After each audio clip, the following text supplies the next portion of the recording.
All right, welcome back. I promised during the Drunkborne streams that when we were done, I would tier rank every boss based off of how much I liked them, how difficult they were during the drunken run. So here's the list. S tier 2, we didn't do chalices, so the chalices they're out, not running them.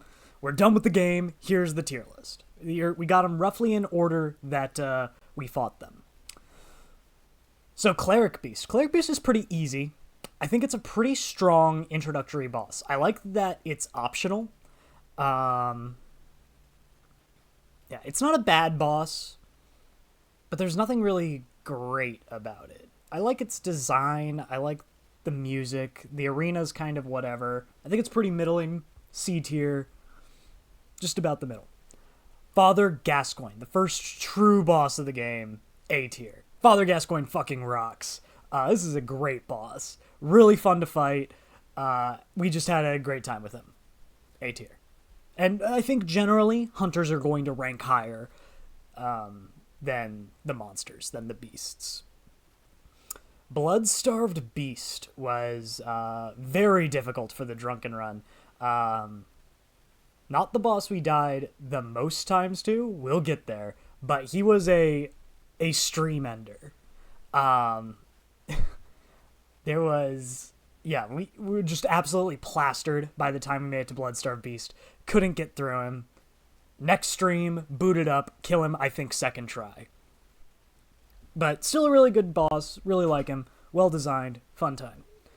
Vicar Amelia, I think, is A tier. I don't have a lot to say about Vicar Amelia.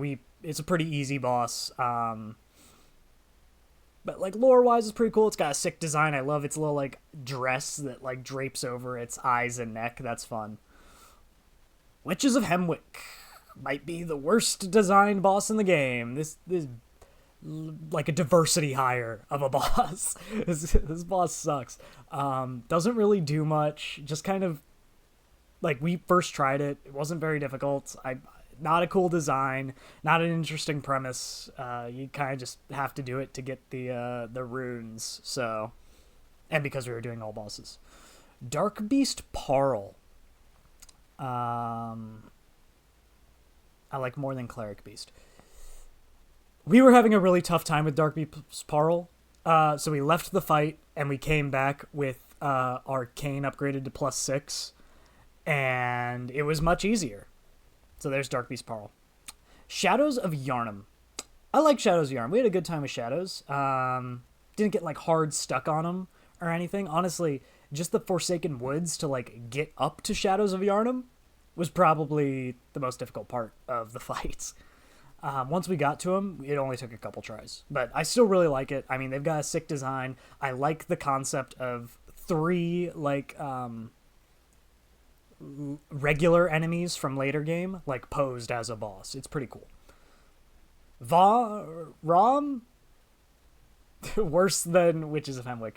Just a poorly designed boss. Didn't really struggle with it too much. I mean, it took a couple tries just because it's a poorly designed boss and we weren't really prepared for it, but once we got it, we got it. Martyr Ligarius above Father Gascoigne. Maybe S tier. I think first S tier, Martyr Ligarius. Castle Cainhurst is my favorite location in the game. It's a really fun boss fight. There's cool secrets hidden around it. Cool lore on the guy. Plus, we got our crown that we used for most of the run. So yeah, Martyr Ligarius S tier. I feel comfortable about that. Amygdala. Amygdala's whatever. It wasn't that difficult. Did we first try? I think we might have second tried Amygdala. Kind of just got in there and beat it till it died. Yeah, not very difficult. It's whatever. So, the One Reborn. When we got to the One Reborn during Drunkborne, it was the end of the night. We were already pretty hammered. And we just weren't ready for it. It blitzed us. But we came back next stream, much like Blood-Starved Beast, and wrecked his shit. I like the boss. I like that the arena is part of the fight. I like that you have a choice if you want to deal with the the like little people up on the ramparts or not, or if you just want to focus the boss. I think it's pretty well designed. I like the one Reborn. Good fight. Celestial Emissaries are kind of whatever. They're fine. They are not difficult. I think we one-tried Celestial Emissaries. The hardest part, like many of these bosses, is getting up to them. Once you do, they're really easy. C tier. Abritus, the Amazing Fetus, messed us up pretty bad. This is a pretty hard fight.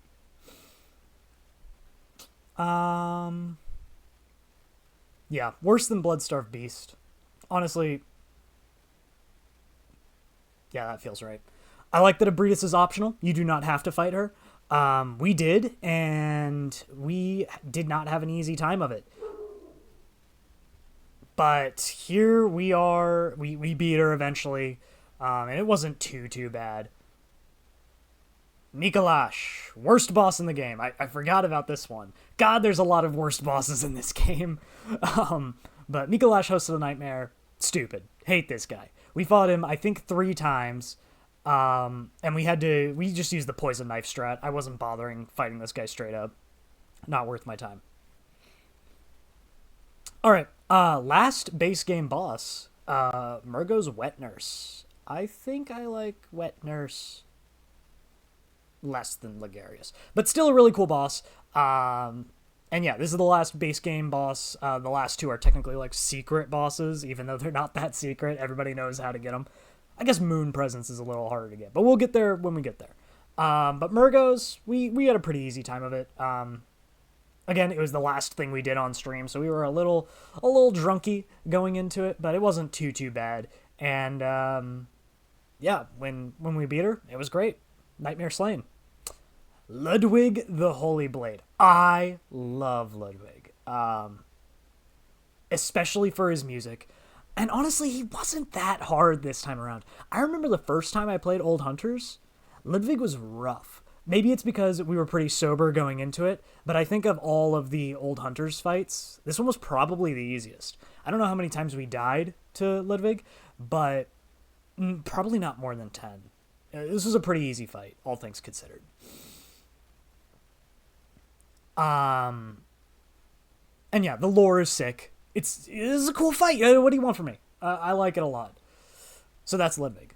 Living Failures kind of suck. They're just the Celestial Emissaries again. But harder. Are they even harder? I mean, we like 2-tried these. They weren't that bad.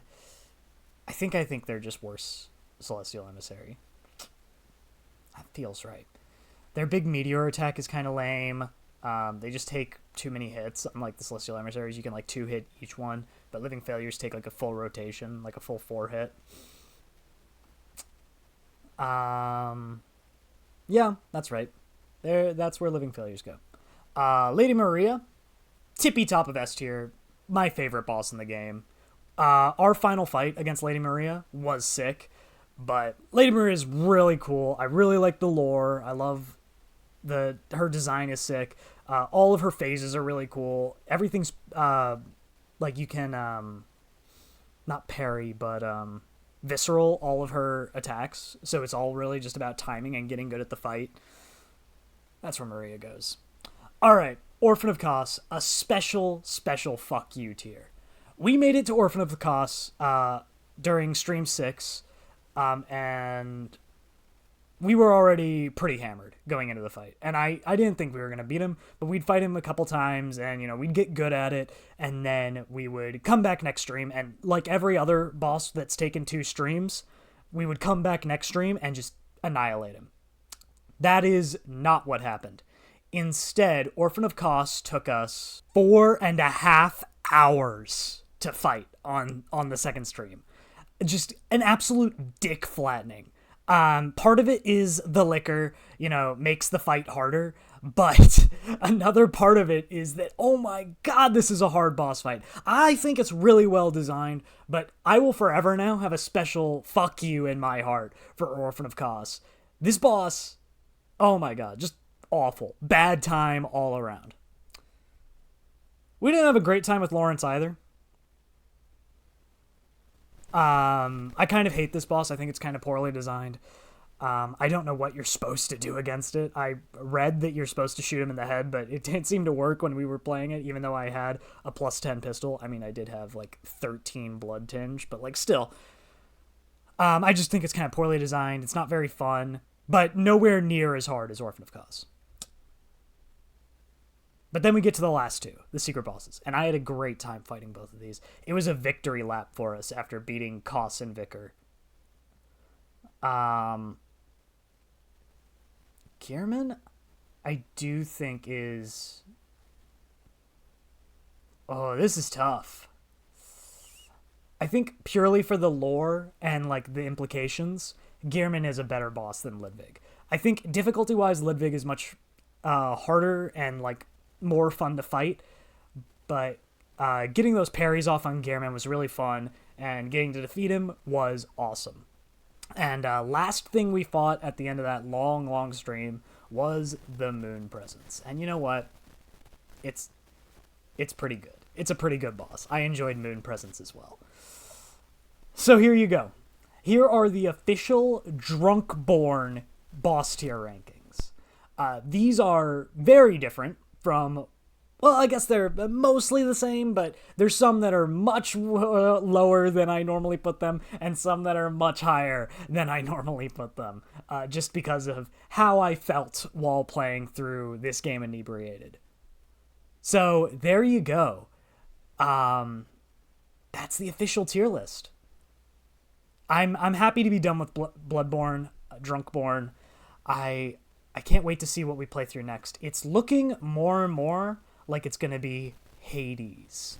I think I've got a cool rule set for Drunk Hades, kind of based around Dionysus, and I think that's going to be fun. So if you're excited for Drunk Hades, if you want to see more tier lists, or if you just think I'm funny, drop a sub, drop a like, and I will catch you guys in the next one.